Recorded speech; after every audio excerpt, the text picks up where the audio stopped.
with surprise. My name is Defarge. I keep a wine shop in the quarter of St. Possibly you've heard of me. My wife came to your house to reclaim her father. Yes. Oh, it's a new month. It's March. It's time for me to pick my viewer's choice book. The laundry is going, so you can hear that. Apologies. The dogs are in a mood. I am in a mood, so I figured I would just pick a book because I need it. I need it for my mental health. So hopefully we get a good one. So let us pick a book. If you don't know what I'm talking about, Alyssa, you didn't even introduce yourself. Hey, hi, hello, it's Alyssa. Welcome back to the channel, or welcome if you are new. I talk about books on the internet and in a weekly newsletter that I don't know if I'm going to do today because it's Sunday and I just don't feel like writing. Anyway, so every month, I started doing this year. Every month I put up a little short reel TikTok thing, and I ask you guys to pick a number between 1 and whatever is the current number of books I have on my owned library spreadsheet. And we go from there. And you guys give me a bunch of numbers. I put them in a number picker, and we pick a book for me to read. And then I vlog it for you. The first month was last month. We did Call Me By Your Name. It was a so-so read. This month, we're going to do something else. Hopefully, it's a better read. You guys gave me more numbers this time, so fingers crossed it's going to give something good. So, let us get a screen recording going. Wheel of names, do-do-do. I'm going to spin the wheel. It's going to pick a number, and we're going to see what book that is on my owned library. I don't think I put my recent book haul on there, so it won't be any of the brand new books, but the brand new used books, because your girl loves a used book. I'm just stalling. Let us pick a number. I feel like these glasses, these are my beat up janky in the house glasses, and they are disgusting. Pardon that. Anyway, let's spin the wheel.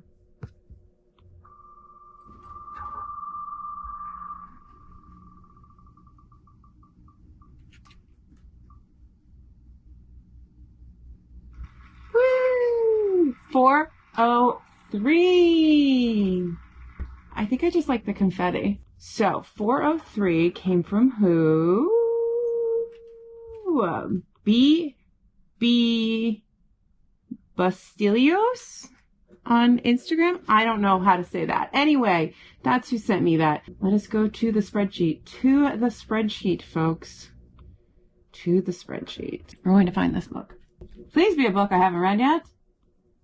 Oh! It's A Tale of Two Cities. Oh, that's a choice.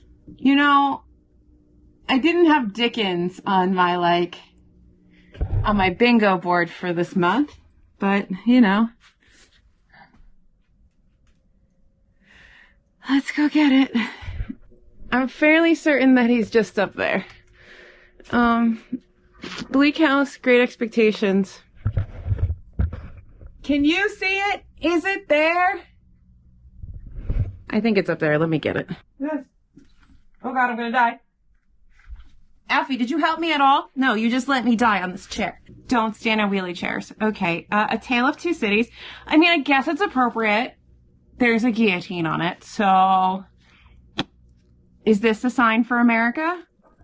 Perhaps. It was the best of times. It was the worst of times. It was the age of wisdom. It was the age of foolishness. It was the epoch of belief.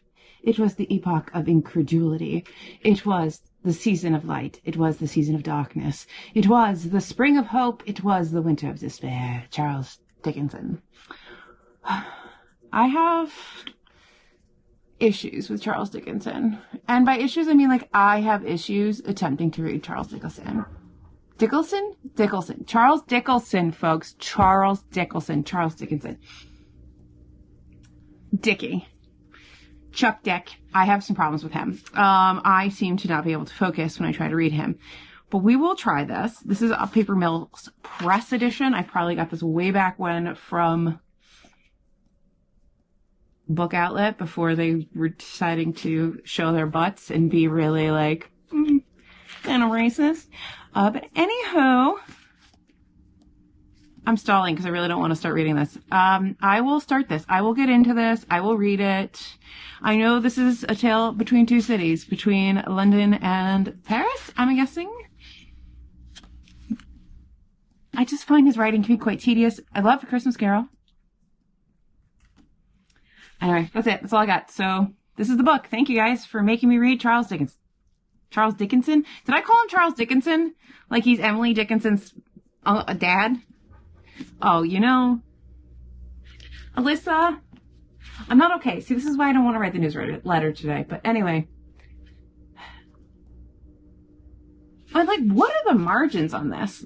Like, it looks like when you tried to get your like underwritten paper to meet the page requirements for an assignment. Hopefully this music goes quickly.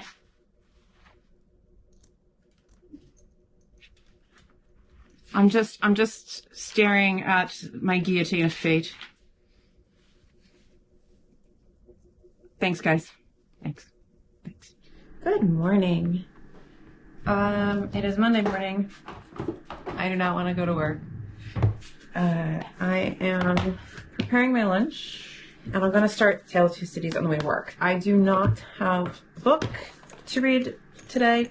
It is a Monday morning. I should have a book to read. So, and by read, I mean listen to in the car. Audible has some free books if you have a subscription, and I do find that they're usually classics. So I went there first, and I did have an audiobook with an introduction by Simon Cowell, which I just listened to while I was getting ready, the introduction, but I haven't really got to the book proper. So I'm going to do that in the car today. So we will hop to this in a few minutes when I'm finished getting ready for work. I need to put shoes on because I don't have my slippers on, and right now I'm standing on a cold tile floor. My feet are so cold. I don't know how I feel about this edition, by the way. It feels fake. Like, it feels like, I guess they look okay, but the feel in your hand, it feels like it would be like a rubber book, like a prop book. Like I could just hit somebody with it and there would be a comic like effect, like a boing. But yeah, so that's the plan. So we will get started with this today in the car. Hopefully I don't hate it. According to the introduction, it's stylistically different than every other Charles Dickens, I guess, until this was written. So, or at least it's different than the traditional Dickens. So perhaps I will not find it boring. I think I just had such a hard time with Great Expectations in school that I have this resistance to Dickens, but enough stalling. I just realized I left half my stuff upstairs. I gotta go get that. Yeah, I need to finish getting ready for work. Oh, you're not even gonna be able to see me in this clip. Good job, Alyssa. I hate daylight savings. I just need to say that before we get started in this day, because let's turn on this car. I hate daylight savings. I hate it so much. I don't even know if you can hear me over the roar of my engine, but I have a hard enough time getting up early as it is, and now, like, it's like pretend earlier. I guess it actually really is truly earlier. Oh God, thank God. I thought I had to get gas. I can get gas on the way home. Oh, it's a Monday morning miracle. I've dropped everything. I have, like, I don't know what is occurring today. I also don't understand this car. So, anywho, let's attach my thing. Let's regroup ourselves because I am not okay. And let's get to this lovely book that you all chose for me. If this is one of your favorites, please tell me in the comments. Something happened to my brain. Can you tell? Like, I don't know where my mouth went. I don't know where my ability to have thoughts connected to my mouth went. I need a vacation, but I have a very long time before I have a vacation. We are going to move on from the introduction, and we're going to start this book. I'm going to go to work, and I'm going to have some more coffee, because that might be a component of this. We're also out of coffee. So this is the last of the coffee in the house. Oh, I hate Mondays. Okay, enough whining. Let's go. Book the first. Recalled to life. Chapter 1. The period. It was the best of times. It was the worst of times. It was the age of wisdom. It was the age of foolishness. It was the epoch of belief. It was the epoch of incredulity. It was the season of light. It was the season of darkness. It was the spring of hope. It was the winter of despair. We had everything before us. We had nothing. Let's go, kid. We were all going direct to heaven. Hello. You can probably hear the laundry going, but we're going to ignore that. Thank you. I have made it to a book 2 in A Tale of Two Cities, and I'm still going to say I don't like this edition. Like, it just feels weird in my hands. I don't like the hand feel. Initial thoughts on this classic Dickens novel. I don't necessarily hate it, but I'm also not really into it. I also don't quite understand what's happening. We are like 70 pages in. I feel like I should have a slightly better grasp on what might be occurring in here, but I don't. And I don't think it's just because I'm listening to the audiobook. I think it's just kind of this mysterious element to it all. We've met this young girl whose dad has been imprisoned in France for some years and thought dead, and they're bringing him back to life. I'm assuming that we bring him to England because there's a 5-year jump between book 1 and book 2. I'm like a chapter into book 2. I have no idea what's happening here. Okay. We find the father. He's like cobbling some shoes. He's used to being a prisoner. Life is overwhelming. He is overstimulated. Okay. So am I. That's life. As much as I'm not hating it, I also don't love it. And I think one of the things I don't like about the way Dickens writes is that sometimes he's a little too, I was trying to figure out the right word, and like perhaps self-indulgent is the right way of saying it. Like some of the phrasing seems a little overly grandiose, and I don't know if it's a Victoriana thing or if it's a Dickens thing or both, but I will read you this little example from chapter 6, The Shoemaker. The faintness of the voice was pitiable and dreadful. It was not the faintness of a physical weakness, though confinement and hard fare no doubt had their part in it. Its deplorable peculiarity was that it was the faintness of solitude and disuse. It was like the last feeble echo of a sound made long, long ago. So entirely had it lost the life and resonance of the human voice that it affected the senses like a once beautiful color faded away into a poor, weak stain. So sunken and suppressed it was that it was like a voice underground. So expressive it was of a hopeless and lost creature that a famished traveler, wearied out by lonely wandering in a wilderness, would have remembered home and friends in such a tone before laying down to die. What? Like, that's a bit much, Dickie boy. Chucky D. Dickens got paid by the word, right? At least in the beginning, because that's what it feels like. I know some may have heard that and they're like, oh, it's beautiful, it's profound. I think that that's just, you're overdoing it. You're overdoing it, Chucky D. Like, you don't need to, I don't know. I don't think it needs to be there. I just feel like you could have said it differently. I get it. It's a voice he hasn't used in a while because he's been imprisoned. But why would that voice remind somebody of home and friends and then they would just lay down and die? Maybe I'm dumb. I don't know. Anyway, I have just finished my yoga. I will probably read a little bit more of this today. I will check in with you again, maybe after book 3. No, there's only 3 books. Maybe partly through book 2, looking at table of contents now. And hopefully I will start to enjoy this more. Yeah. Again, this is, I don't know. Maybe there'll be like a surprise twist, but I just don't think this is going to be a 5-star read. But somewhere on these shelves and somewhere in this whole thing, we will find a new favorite, a 5-star read, something amazing. I just know that I don't like these paper mill press books. These are so cheap and disgusting. Ew, I don't like, it feels wrong in my hands. I don't like it. Hello. Welcome to another update. I'm barely in this frame. I'm still reading this. I am in part 2 somewhere. I'm on chapter 16 in part 2, The Honest Tradesman. It's a Friday. I am going into the city tonight to meet a bunch of my book friends. Some I haven't met before, some from overseas. And a bunch of us have a hotel. We're going to go to dinner. We're going to go book shopping. I'm going to go to McNally's. Very excited about that. But that's not the point of this vlog. Maybe I'll show some stuff from that. I don't know. We'll see what I'll do. I don't know how much people like to be like on the internet that much, so I don't like to vlog other people. But anyway, Tale of Two Cities. I just don't. Now everybody is like obsessed with the daughter of the guy that we rescued from France in the first part of this book. Miss Minette is like everybody's love interest. I just don't know if I care. I honestly don't know if I care. I'm in the parking lot at work and I really don't want anyone to see me talking into my phone. But I honestly don't know if I care. Also, the language is still kind of bothering me. Let me see if I can find it. He says some sort of weird phrase that I'm like, we don't need to talk like that. More months to the number of 12 had come and gone.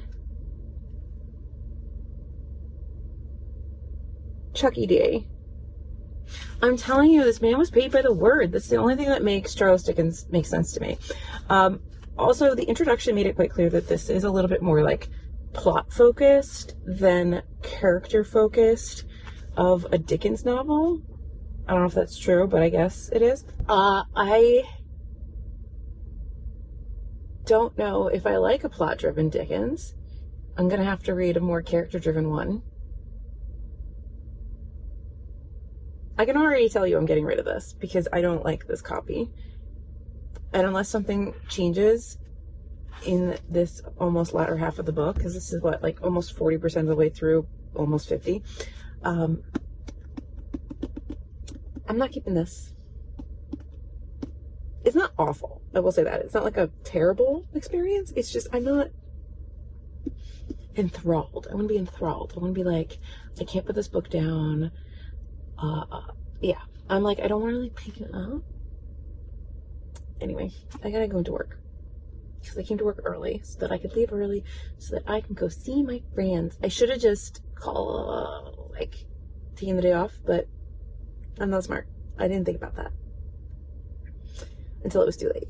So, to work I go.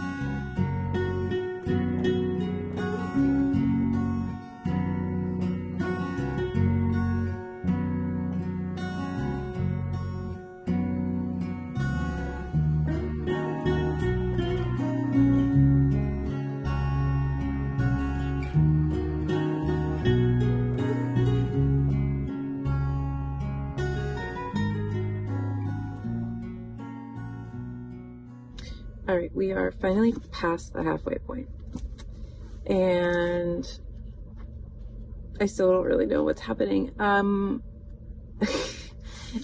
am I so confused by this book? The girl gets married. The Defarges have broken into a prison and found Dr. Manette's cell. Obviously, Dr. Manette is not there. They're looking for something. What? I don't know. It sounds like the populace of Paris is rising up against the oppressors. Cool. I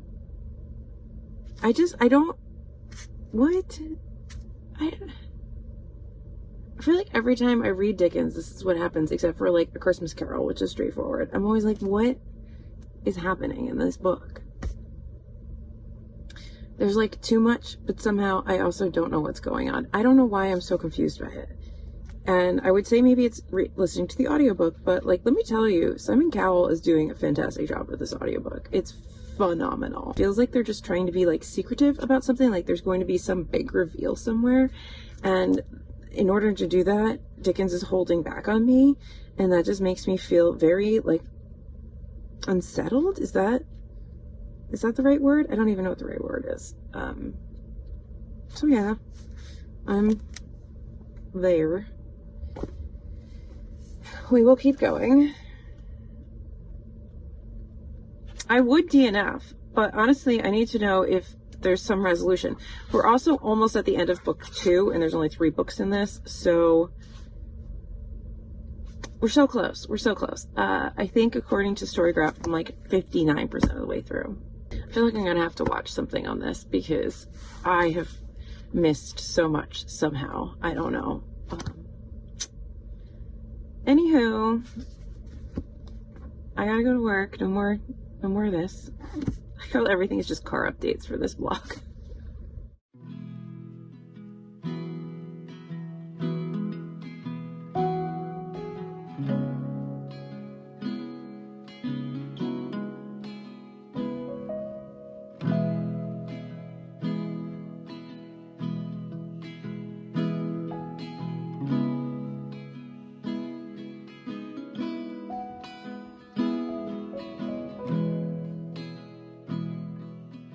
We are back in the car.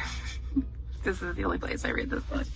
I was listening to and from work. Or I guess to work. I don't really listen on the way home from work. Anyway, Tale for Two Cities. A Tale of Two Cities. A Tale of Two Cities. I've made it to book 3. The husband of the girl whose father we saved at the beginning has returned to Paris to do some things. And has been imprisoned, and he's imprisoned in secret, so now he's in like isolation. There better be like really good payoff at the end of this, because like I need like a good twist. Dickens, give me a good twist. I do like the scenes with the Defarges and like the spies, and when they like killed that Marquis or whatever he is that told the people of Paris to eat grass when they were starving. I think that I'm supposed to find them kind of like an animalistic mob, but in reality, I truly like, I empathize with the mobs of Paris. I mean, I don't think that we should be going as far as perhaps they did with the terror, but like, I understand the reason why this happens. And I understand, I guess I have empathy for them, is what I'm trying to say. Like, as we descend into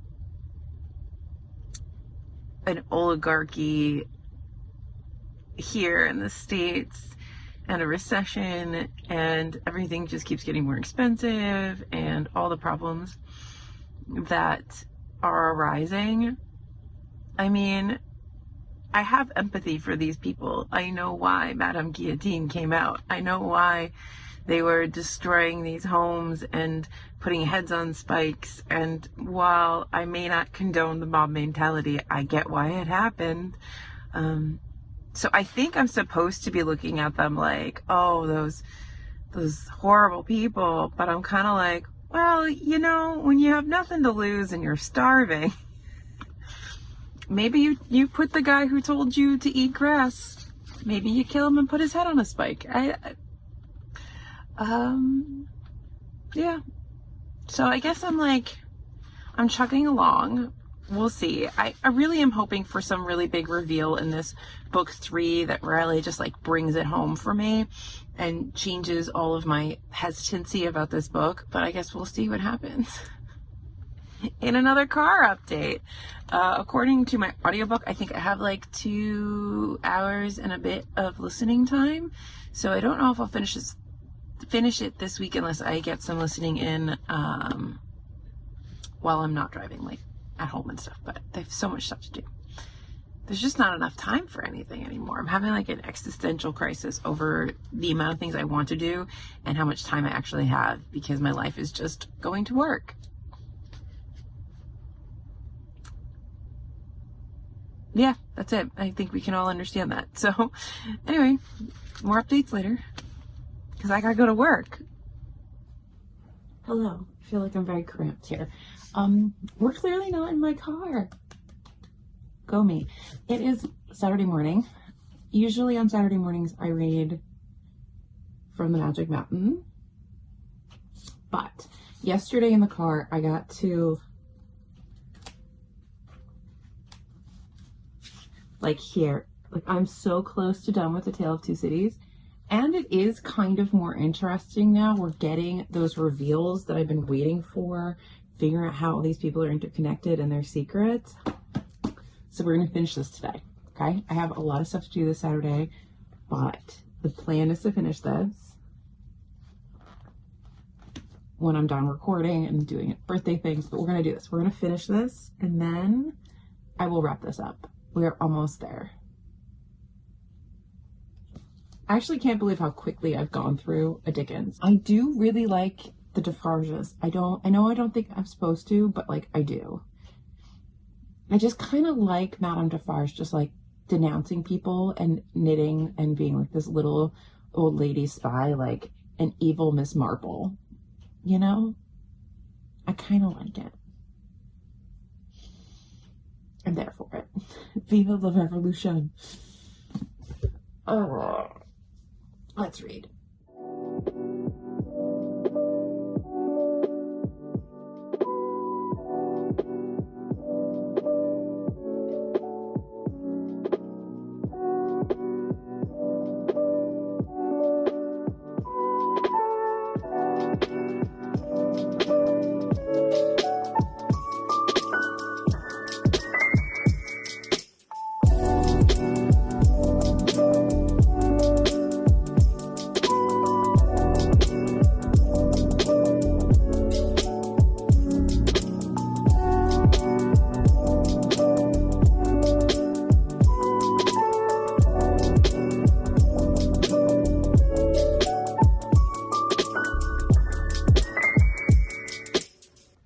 Hello.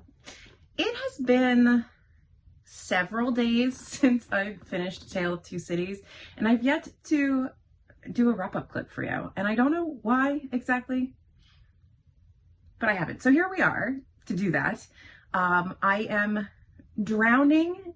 My insides are drowning in pollen, so I am not feeling my best, but we're going to do this. So we've talked about a bunch. TLDR, set in London and in Paris. We're sort of on the eve of the French Revolution. We're seeing as things sort of erupt in France. You get this look at how different London and Paris are compared to each other at this time. And there's a lot of just sort of intrigue going on, especially in the beginning of the novel. I found the early bits a bit hard to follow with who everybody was meant to be and how they were all meant to be connected to each other. I understood that there were secrets and greater connections than were being explored explicitly in the beginning parts of the book, but I found Dickens's choice to leave that mystery and intrigue a little bit difficult. It made me detached from the story in a lot of ways because he was leaving out information to give it to you later so that you could have what is actually a fantastic ending. It's a very exciting, propulsive ending. But it made the beginning very difficult for me to grasp onto. So I really think that this is kind of like a middle of the road book for me. I'm still sort of debating, like I always am, about getting rid of the book. I might get rid of it. It still feels like just this copy feels very strange to me. And I feel like in my hand, it does feel like a prop. It doesn't feel like a real book. So I might discard this and maybe in my used book travels find a new copy. So you'll probably see this on my Pango. But anyway, so I mean, let's talk about the ending just a little bit. I don't want to spoil anything should you have never read this before, but also I kind of don't care if I spoil it for you. That's kind of how I feel about classics. Like, But we have all these characters. You have Sidney Carton, Charles Darnay, I'm just looking at my notes, Lucy Manette, Dr. Manette, and they're all connected in ways that you don't really find out until the end of the story. And then we have a great sacrifice that occurs so that our lovers can be together and be happy. And it is a momentous moment, and I feel like if you were a contemporary reader, this would have been absolutely shocking. It would have been like riveting to read. But for me, it seems a bit far-fetched to do this without there being the element of kind of having like a spy or something. There's bits of this that feel a bit Scarlet Pimpernel-y, right? But at least the Scarlet Pimpernel has this spy network, and they're skilled, and they're all these things, and they can get people in and out of prisons, and this network can move aristocrats from Paris to London. And the characters in this book are just so ordinary and unskilled that it seems a bit strange that they would have pulled off the stunt that they pull off at the end of the book. I think that says it without saying it, right? But I did enjoy it. I think the ending was significantly better than the beginning. There's several memorable quotes several quotes that I knew going into this, and I don't think I knew were from A Tale of Two Cities. Like, it's a far, far better thing that I do than I have ever done. It is a far, far better rest that I go to than I have ever known. I did not realize that was A Tale of Two Cities. I always thought that was like something else. It was kind of nice to have those more like colloquial, cultural touch points. Like, now I know where they come from. I think I said in one of the clips that it's kind of hard for me, especially in the beginning parts, when you're seeing these French peasants and just poor people being abused by the aristocracy, and understanding how if you oppress people long enough, they're going to rise up, and how as a modern reader, I feel like I had a lot of sympathy for them. I don't know if as a contemporary reader for Dickens, you would have had as much sympathy for these people. I mean, I think you probably would have felt bad for, you know, a count or whatever, a marquis running over someone's baby and just throwing out a coin and being like, peace, I'm sorry I killed your kid. But I felt a lot of empathy for Madame Defarge and her little crew of people, and for just the regular everyday people in France, more so than I think I was meant to. But that doesn't mean that I condone, you know, like Madame Defarge and her list, and like just like the indiscriminate killing of people. I feel like there's somewhere in between all of that. But it was definitely a really interesting book to read, particularly at this particular moment in time in like American politics. I thought it was really interesting. So yeah, did I enjoy the read? Sort of. Am I glad I read it? Yes. Am I going to keep this edition? No. So that's one book off my shelves. So if you want this edition, it'll be on my Pango. But I wish Pango was open to more than the US, but then you couldn't use media mail. Anyway, those are my, I'm like lined with pollen. So those are my thoughts. I think I put off doing this wrap up because I wanted to have something like really poignant and moving to say here. And I don't really have anything like that. It was fine. I am glad that I kind of got over my Dickens fear or PTSD or whatever from high school. I could be convinced to read Bleak House, not now, but later. I think what was missing for me is that Dickens tends to be very good at character development and like creating these incredibly nuanced and real to life like they jump off the page characters. And I feel like that was kind of missing in this book, and that was some of my other disconnect, is that this was so heavy on the plot and the laying down of just enough little nuggets of something so that you know that there's connections, but you don't know how they're connected, and just to keep you moving forward in the story to get to the ending, which is really good. And I don't know if I like a plot-driven Dickens.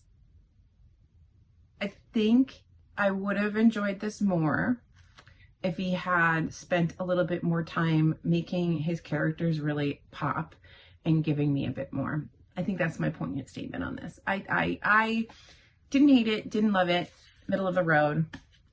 Yeah, that's my viewer's choice for March. So I will post a thing, or I have posted a thing asking for numbers so I can pick my April read. But for now, thank you guys for watching. Like and subscribe, and I'll see you in my next video, whatever it may be, because it's my channel and I can do whatever I want.